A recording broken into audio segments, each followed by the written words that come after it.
राधे राधे। तो पिछले वीडियो में हमने देखा कि फर्स्ट से फोर्थ हाउस तक जो मून आपकी कुंडली में बैठा है वो कैसे रिजल्ट देता है। तो आज हम जानेंगे उससे आगे के घरों में कैसे रिजल्ट देता है चंद्रमा। तो पहले जान लेते हैं चंद्रमा के ट्रेड्स। मन से रिलेटेड होता है, आपके मन का कारक होता है चंद्रमा। शांति का कारक होता है, मदर का, कैश फ्लो का यानी कि आपकी लाइफ में पैसा कहाँ से आएगा, कितना आएगा, आएगा या नहीं आएगा।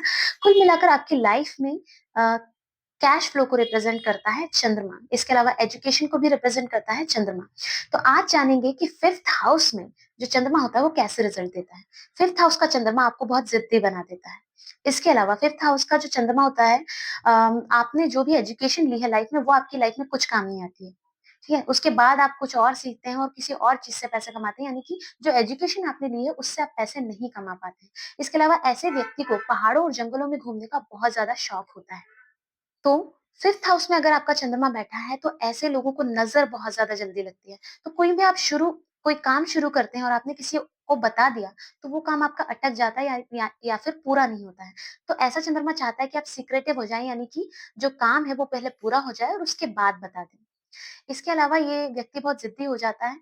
किसी की कोई बात नहीं माननी है तो नहीं माननी है, चाहे कुछ भी हो जाए, चाहे जान चली जाए, ये व्यक्ति नहीं मानता है, इतना ज़िद्दी ये चंद्रमा इनको बना देता है।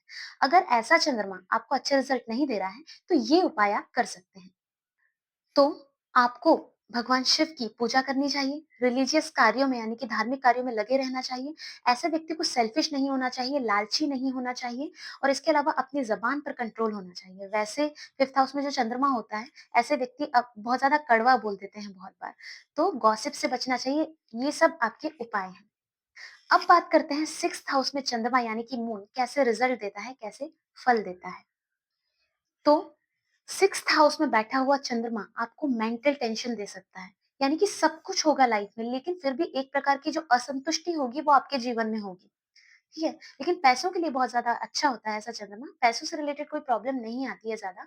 और पुत्र संतान से इनको प्रॉब्लम हो सकती है, यानी कि कष्ट हो सकता है किसी भी प्रकार से, या तो वो उनसे दूर चला जाएगा या विचारों से उनसे दूर होगा। इस तरह के जो कष्ट होते हैं वो इनको सिक्स्थ हाउस मून दे सकता है। तो सिक्स्थ हाउस का मून इतना अच्छा नहीं होता है, इतने अच्छे रिजल्ट नहीं देता है, पैसों के मामले में अच्छे रिजल्ट देता है। अगर आपके सिक्स्थ हाउस में चंद्रमा यानी कि मून है तो आपको दूध का डोनेशन कभी नहीं करना चाहिए, नहीं तो ये आपका चंद्रमा को और ज्यादा वीक कर देगा, और ज्यादा खराब कर देगा और आपको और ज्यादा खराब रिजल्ट मिलेंगे।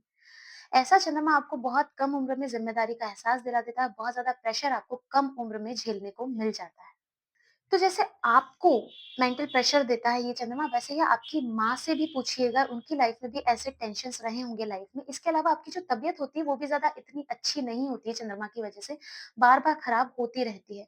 अगर आपको इसकी रेमेडीज़ चाहिए तो ये उपाय आप कर सकते हैं इस चंद्रमा को अच्छा बनाए रखने के लिए और अच्छे फल प्राप्त करने के लिए।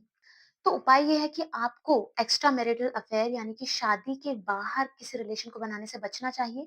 किसी भी काम को जल्दी में नहीं करना चाहिए। इसके अलावा आपको दूध जो होता है, मिल्क जो होता है, उसको सनसेट के बाद यानी कि सूरज डूबने के बाद कंज़्यूम नहीं करना चाहिए। आगे के घरों में कैसे रिज़ल्ट देता है चंद्रमा वो अगले वीडियो में जानेंगे। अगर आपको मेरा ये वीडियो पसंद आया हो तो please like, share and subscribe to my channel.